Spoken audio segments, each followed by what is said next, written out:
Hi, my name is Omotayo. Welcome to my bed.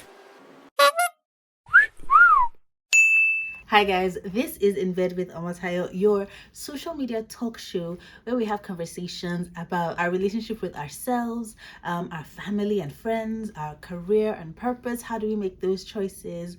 Our romantic relationships, of course, and our relationship with God and faith. If this is your first time here, thank you so much for joining me. In today's episode, I'm having a conversation with one of my friends who I have never been able to get to sit down to chat with me. So years ago when I was the producer and host of a talk show, I kept trying to invite her to come and sit on my couch, but she never did.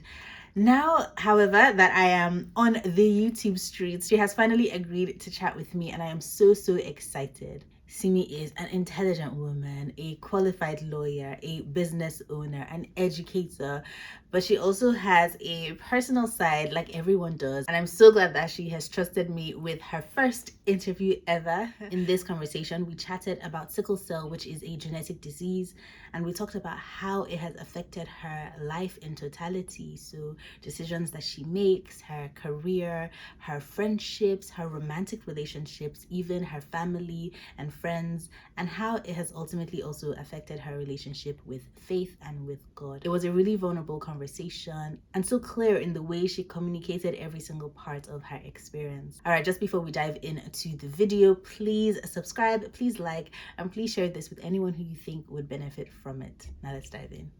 Hi, thank you so much for agreeing to gist with me, to bring all our inside gist outside to the public.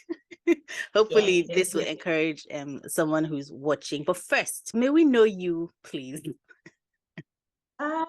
My name is Simi, Simisola Kusamotu. I run a nursery school. Myself and my partner, we run a nursery school. I think it's inspiring to see how much you are pushing and working towards your dream, despite the fact that you have these health challenges. Now, you have sickle cell. Is that the right way to say it? Some people say you are SS, but it's not you. It's not something you are, right? It's something you have. No. It's something you have. Yes. Right. Yes. Right.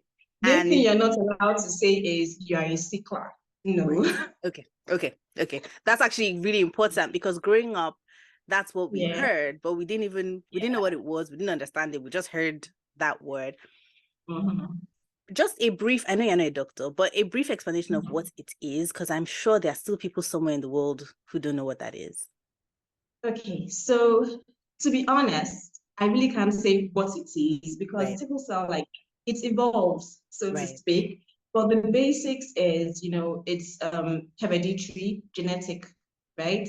So your parents have these genes, AA, AS, and then, when they get married, genes get transferred to the children.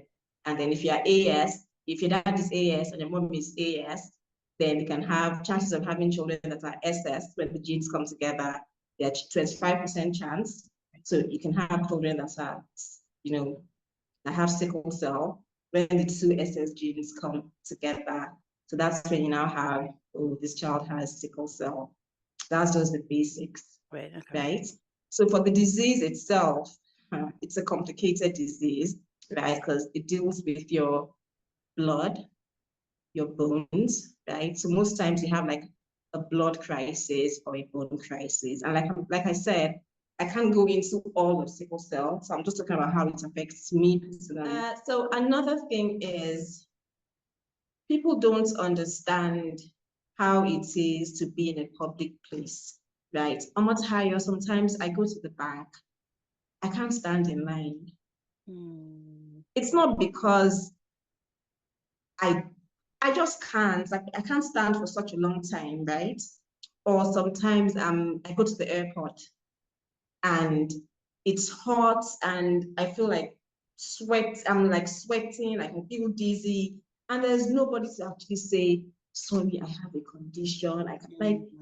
I think there should be like a whole lot of awareness on, like, maybe even if you have a card that, if you have this card and you show it, okay, preferential treatment, not because we are lazy, but it's just the truth. Sometimes we just can't handle it.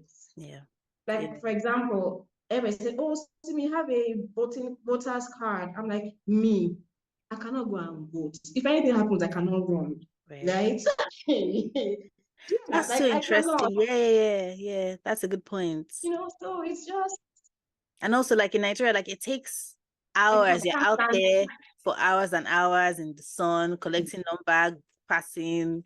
And if somebody keeps Like for you, then it's like you're being corrupt yourself. yeah, Yeah. Okay, so when it comes to dating, how has this affected dating for you specifically?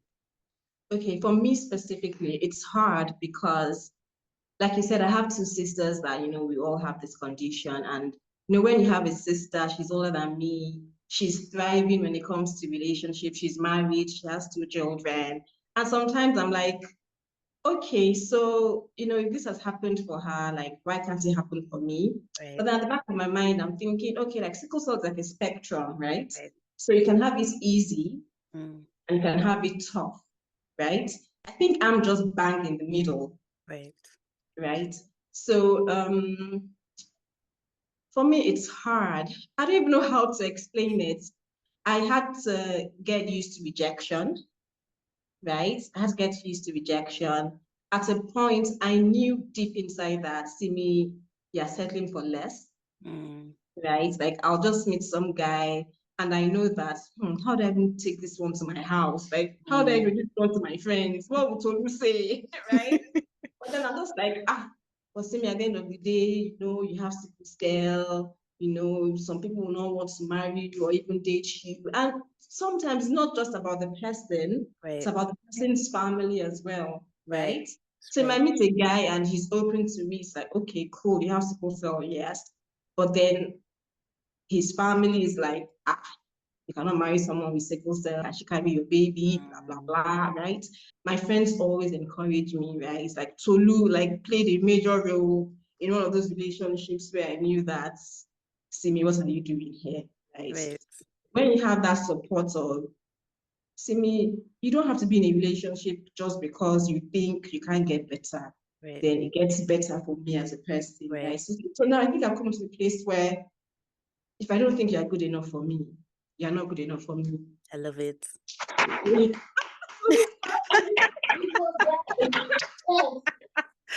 I love I love it. What do you think is the most important thing that somebody with sickle cell needs? Like what would you want to contribute? Because there's so many things. There's the cost of it, but there's also even just the mental health part. There's so many different parts. What would you want to focus on as the most important thing? Support, not just financial, emotional support, Right. because there are many angles to this, right? Sickle cell can cause sibling rivalry, Mm, right? Because, most homes when there's a child with sickle cell, you get better treatment, you eat better food, do you understand? I'm not sure that panned out in my house, but I know that a lot of households they get jealous of these children that have sickle cell. You do everything for them, right? Like I always tell my friends that my mom or dad never lay a finger on me. For me, my other siblings was in, right? So there's so many angles to it. Like I like to talk to siblings of people that have sickle cell, right. like let them know that it's not like they're treating them specially, but it's so that they need that treatment to be able to function, Right. right? So there's so many angles. I think the emotional support as well is important. Like sometimes I'm in hospital on important days, right? And I'm down, like let's say we're doing something at work and I'm Right. like, oh, I have to miss this because I'm in hospital, Mm, right? So just emotional support is very important. right. And for me as well, I'm not yet a parent, right? But I have so many godchildren, niece, nephews, and all of that. And I see how my friends, talk to their children, right? Like, I have a friend that she has a dark-skinned child, right? And I see how she tells her, oh, black is beautiful, open her laptop, oh, see this person, she's a model, she's dark-skinned, all of that. And it's a confidence booster, right? Yeah. I wish I had that when I was younger, that, Right. see me, TLC, T-Buzz, she has sickle cell, oh, she has sickle cell, Really? she's thriving. Yes. I think that made me more Yeah.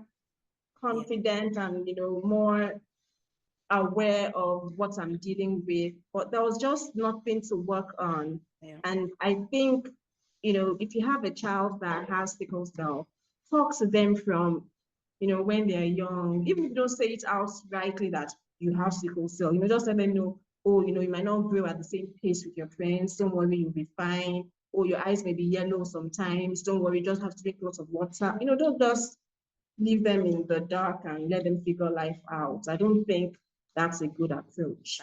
Oh, Simi, thank you so much for this conversation. I had no idea how it was going to go.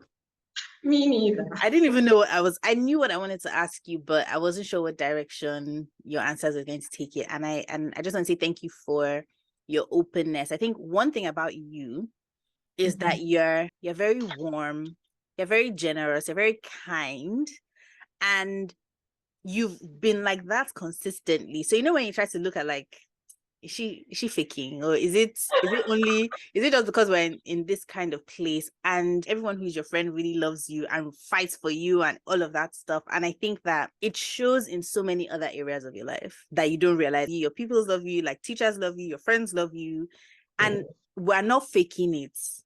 It's not a polite, oh, let's just be nice. That's not what it is. Not everybody goes the extra mile for everyone just because they think that they have a sickness or an illness that you need to be careful about. And I just want you to know that like you are actually really special. It's true.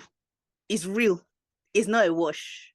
And I just want to say it out loud in public on the internet, so that anytime you're feeling funny, you can come back and watch it and remember that like, no, it's true. And it's so consistent. That's the thing about it. It's consistent in every area and in every relationship that you've had. And I really, really love that. All right. So one or more of the biggest lessons you learned in 2022.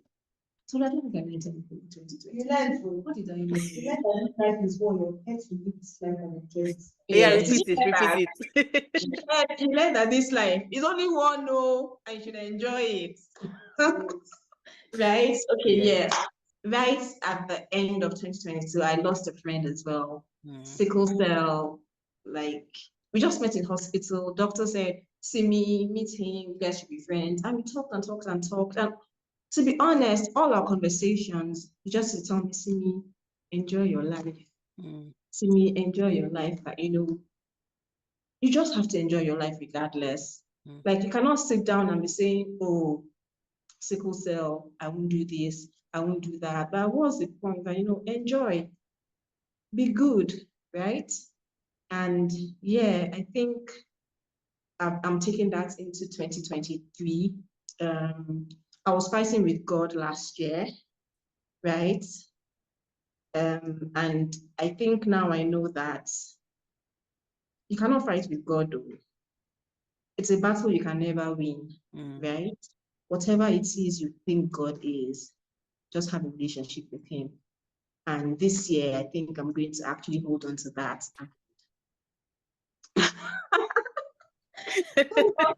And, have a relationship with God. I think it's very important.